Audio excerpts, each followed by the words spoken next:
నమస్తే అండి, నేను మీ అశ్విని. పాల్గొన బహుళ అమావాస్యని కొత్త అమావాస్య అంటారు. మరి మనకి మార్చి 29న కొత్త అమావాస్య అనేది వస్తుందండి. మరి 29, 28 అని డౌట్లు అయితే ఉన్నాయి. మరి ఆ పూజా సమయాలు ఏంటి, అసలు కొత్త అమావాస్య రోజు ఏ దేవుణ్ణి పూజించాలి, ఇలాంటివన్నీ కూడా ఇప్పుడు చూద్దాము. కొత్త అమావాస్య అంటే ఊరి గ్రామ దేవతను పూజిస్తారండి ప్రత్యేకంగా. కొన్ని జిల్లాల్లో, కొన్ని ప్రాంతాల్లో అయితే నూకాల అమ్మవారిని అయితే పూజిస్తారు. విశాఖపట్నం జిల్లాలో అయితే నాకు తెలిసినంత వరకు అది. మరి మీ జిల్లాలో ఏ అమ్మవారిని కొత్త అమావాస్య రోజు పూజిస్తారో కిందన కామెంట్ చేయండి. పాల్గొన బహుళ అమావాస్య కొత్త అమావాస్యగా భావిస్తాము. ఇది చాంద్రమాన సంవత్సరంలో వచ్చే చివరి అమావాస్య. దీని తరువాత నూతన తెలుగు సంవత్సరాది ఆరంభమవుతుంది.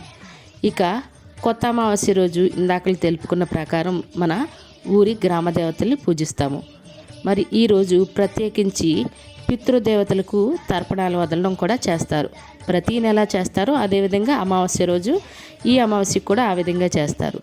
మరి అమ్మవారికి ఒక చెంబుడు లేదా ఒక రాగి బిందైనా ఇత్తడి బిందైనా నీళ్లు తీసుకొని, నిండు బిందె నీళ్ళు తీసుకొని అందులో పసుపు వేసి అందులో వేప కొమ్మలు పెట్టి దాన్నే అమ్మవారి కింద భావించి ఆ రోజు మన దేవుడి గదిలో ఉంచుతారండి.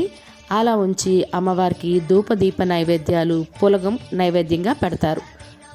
దగ్గరలో ఉన్న అమ్మవారి గుడికి వెళ్ళి అమ్మవారిని దర్శించుకొని కలిగి ఉంటే అమ్మవారికి చీర, జాకెట్ కూడా పెడతారండి.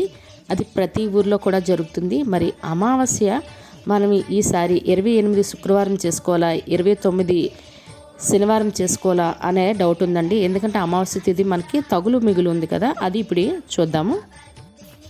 మార్చి నెల మనకు అమావాస్య అనేది 28 శుక్రవారం రాత్రి 7:09 స్టార్ట్ అవుతుందండి. మార్చి 29 శనివారం సాయంత్రం 5:02 వరకు అమావాస్య తిథి అనేది ఉంటుంది. మనకి అమావాస్య రాత్రిపూట ఉంటే మనకి దాని పట్టు అనేది ఎక్కువగా ఉంటుందండి.